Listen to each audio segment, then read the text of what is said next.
Hey guys, I'm doing something a little different today. Since this year I didn't see that many bad movies, I decided to make a top 10 list of movies that I didn't enjoy as much as others. So only the top three will be ones that I really have nothing really good to say. So starting off, I didn't really enjoy Lyle Lyle Crocodile that much this year. It was actually a good film that I did have a good time watching. But overall, I just felt it left me wanting more, and I just kept thinking I try to have a good time with the story in general, but I just couldn't leave the feet of what 100% Smiley, but it's good enough. Violent Night. Again, I didn't expect much with this. I just kind of went to see it because his name was on the list, and I really want to go to a movie. And again, I'll give it some credits, like that some of its references to Home Alone were good, but overall, I just can't really say that it was a winner and stuff. It doesn't deserve to be on a bad list because there's some creativity, and if there was worse movies, I definitely wouldn't put it here. But as is, I don't know. Massive talent. I'll be honest, the only reason I put this on my list is really because, I just knew that when I was watching this movie, I was liking it, but I just wasn't getting as excited. Otherwise, this wouldn't be here. It's definitely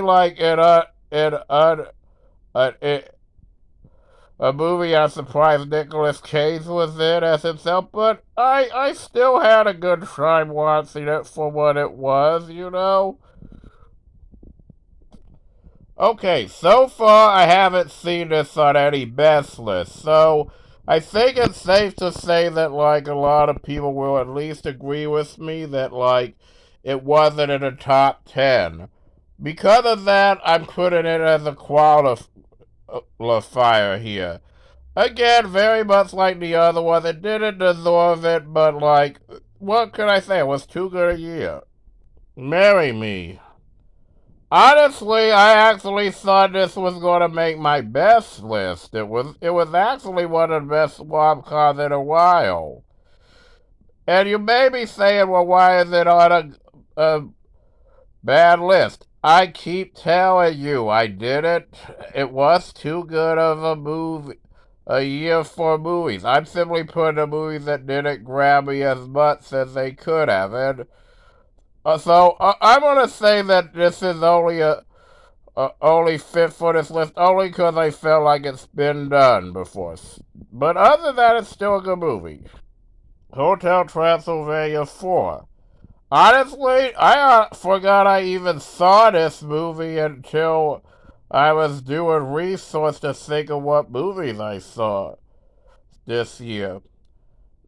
Despite meeting a good friend after watching it, I really didn't think there was much more I could say.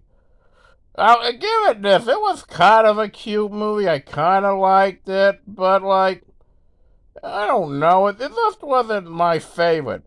It wouldn't. There definitely are maybe worse films that did deserve this spot, but I don't know. Now I know I said the top three, and honestly, this movie, the only reason I think it honestly wouldn't qualify for this list is I'm honestly not even sure it is a movie.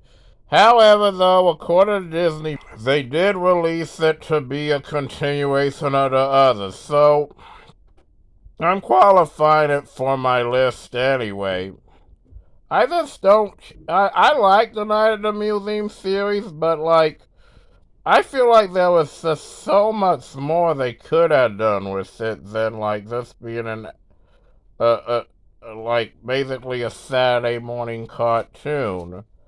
It was sort of like it only came as like a cash grab and really didn't do much for me, and I don't know, maybe it's just not my cup of tea. I at least will give some credit where it's due. It's still a good continuation, and like so I won't go too hard on it. And now for the three movies that like have every right to be on this list. In fact, the reason this list was made. Family Camp. No, I'm not cheating and putting a made-for-TV movie on this list. This piece of crap was actually at the theater. And I don't know why. I really don't know why somebody thought it was a good idea to put this movie in there. So let me explain what basically the plot is. So these two families go to church camp of all places. I'm not sure why it had to be church camp, and I'm not complaining about church camps. There's even some that I went to that were nice. You know, I'm not even complaining about for family camp. I'm just saying it really didn't even make any sense. Anyway, they go to church camp and like the families are really different and stuff, and they get stuck in the same cabin, and well, basically the one family thinks the other one is like better than them, and like, well, then the guy named Mark and Eddie, who's the other husband, gets stranded in the woods, and then like, and you gotta wait like 40 minutes from this, and then the rest of the movie is them trying to get rescued. And spoiler alert, he planned the whole thing to get him lost because he wanted his wife, who he's gonna get a divorce from, to stay with him. What, really? Somebody thought this would be a good idea to want it.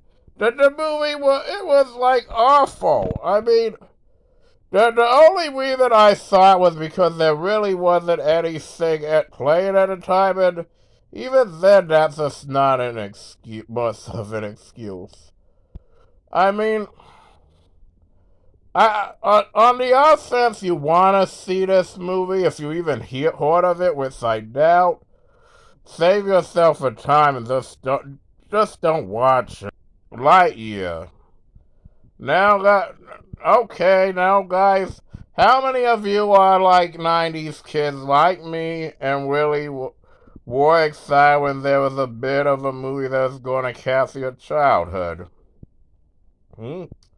Okay, how many of you were really excited when they found out like that Chris Evans were going to do the role? Okay, we got to mix it. How many of you watched this and were disappointed? Yeah, I know. This was something that I really, really looked forward to seeing because I really thought this was going to be a new stepping stone in my life.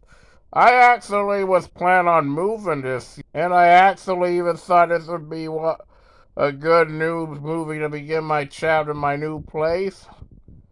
I'm so glad I did it just because I didn't like it. I mean, the jokes aren't very funny. This advertises itself as a movie Andy would like. Yeah, this movie I highly doubt was going to get released in 1995. Why? Well, I'm going to tell you why. Okay, and for the record, this is not in any way how the roles should be.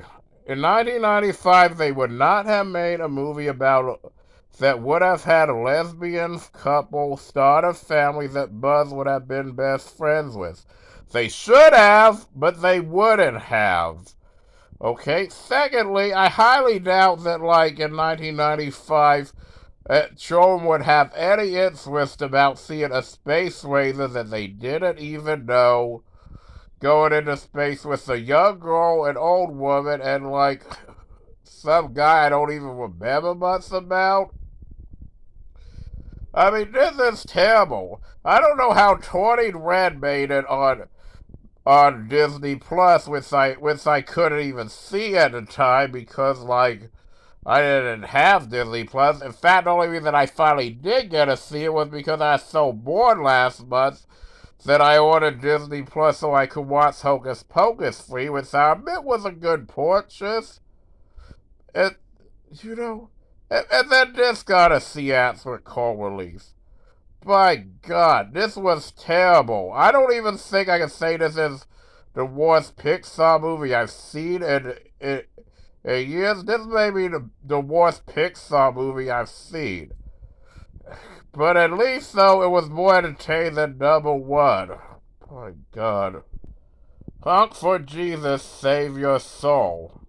Okay, last year I said King Richard was bad. I don't know if I don't know what level I said it was bad on, but I know I said it was bad. Okay? Will Smith, as talented as he is, got an Oscar. Okay? He was good in it, and I'm glad he won for something. It's about time he got recognized. And no, that has nothing to do with him being a bully at the Oscars. Well, never mind that. Please, though, as talented as Regina Hall and Sterling K. Brown are, please don't let them win an Academy Award for this. This movie literally had no plot. Really, it's about these. I can't even really describe what it's about. What I guess it's about is like this religious couple who wants to like have like a big church celebration with a competing church. And basically things go on like I can't really describe it. Like this movie really has no plot. There's been only two other movies that I've seen that I really can't tell you anything about. But like at least I'll say this movie had some funny parts, unlike Uncut Gems and The Trouble with Harry. But it's not saying much. Like, I want to slam, but I owe you why I hate it, so I'm going to go into it. Okay. Firstly, I don't buy for a minute this is a religious couple and stuff. I met some stuck-up religious people, and these aren't even them. Secondly, I really did not care for the people they met on the street. I don't want to watch the movie or like that. I want to pay $7 to see that when I could watch people on the street. I thought they got way too competitive with the other church. Yeah, you really want to pay to watch a movie about that? You really want to pay to watch a movie where, like, you basically have to sit the whole time and think, oh yeah, we're watching a church? My God. Yeah. It says honk for Jesus Save Your Soul is the whole title, huh? Well, it should be called Honk for We Fund Save Your Money. Oh, well, fortunately there are enough good movies that tomorrow I'm going to give a positive review, and I look forward to it. In the meantime, thank you guys so much for watching. Arrivederci.